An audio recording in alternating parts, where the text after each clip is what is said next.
Nama tembang Sunda Cianjuran telah ada sejak tahun 1930-an dan dikukuhkan sejak tahun 1962 ketika Musyawarah Tembang Sunda Sapasundan di Bandung. Di Cianjur sendiri, kesenian ini dinamakan mamaos.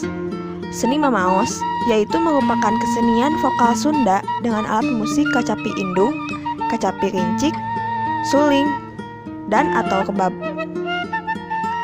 Mamaos terbentuk ketika pemerintahan Bupati Cianjur R.A.A.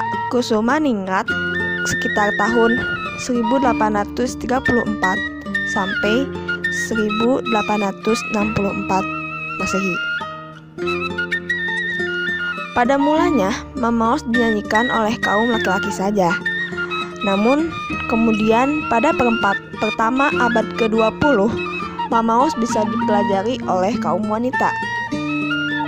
Hal ini terbukti dengan munculnya para juru mamaos wanita seperti Raden Siti Sarah, Raden Anah Rohanah, Ibu Imong, Ibu Ooh, Ibu Resna, dan Nyimas Saodah.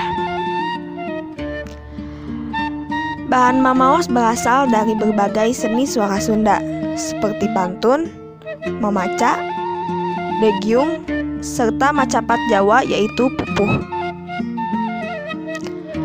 Lagu-lagu mamaos yang diambil dari vokal seni pantun dinamakan lagu pantun atau pepantunan, atau disebut pula lagu Pajajaran.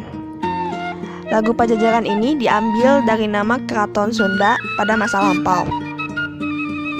Sedangkan lagu-lagu yang berasal dari bahan pupuh disebut tembang. Keduanya menunjukkan kepada peraturan rumpaka teks. Sedangkan teknik vokal keduanya menggunakan bahan-bahan olahan vokal Sunda. Namun demikian, pada akhirnya kedua teknik pembuatan rumpaka ini ada yang digabungkan.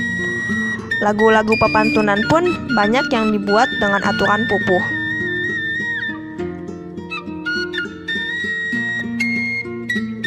Pada masa awal penciptaannya, Cianjuran merupakan revitalisasi dari seni pantun.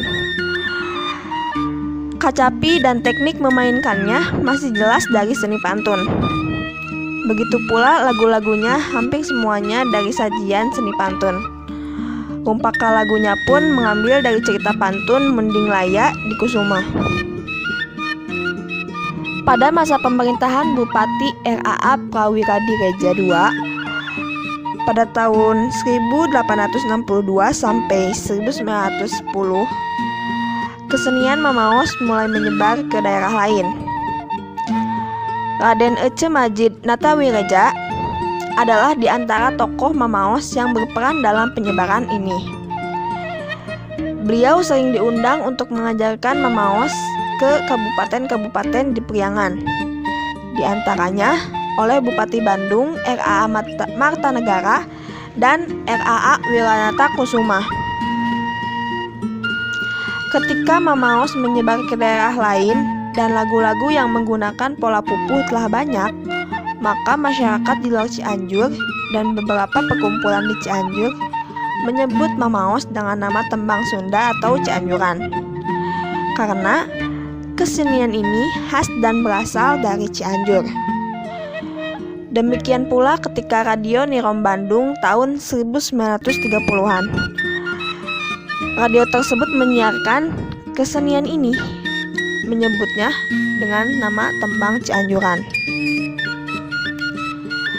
Sebenarnya istilah mamaos hanya menunjukkan pada lagu-lagu yang berpolakan pupuh tembang, karena istilah mamaos merupakan penghalusan dari kata memaca, yaitu seni membaca buku cerita wawacan dengan cara dinyanyikan. Buku wawacan yang menggunakan aturan pupuh ini ada yang dilakukan dengan teknik nyanyian rancag dan teknik beluk. Lagu-lagu mamaos berlaras pelog, sorog, salendro, serta mandalungan. Berdasarkan bahan asal dan sifat lagunya, mamaos dikelompokkan dalam beberapa wanda, yaitu papantunan, jejemplangan, degungan, dan lancagan. Sekarang ditambahkan pula jenis kakawen dan panambih sebagai wanda tersendiri. Lagu-lagu Mamaos dari jenis tembang banyak menggunakan pola pupuh kinanti, sinom, asmarandana, dan dangdang gula.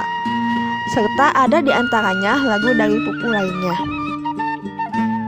Pada mulanya, Mamaos berfungsi sebagai musik hiburan alat silaturahmi di antara kaum Menak.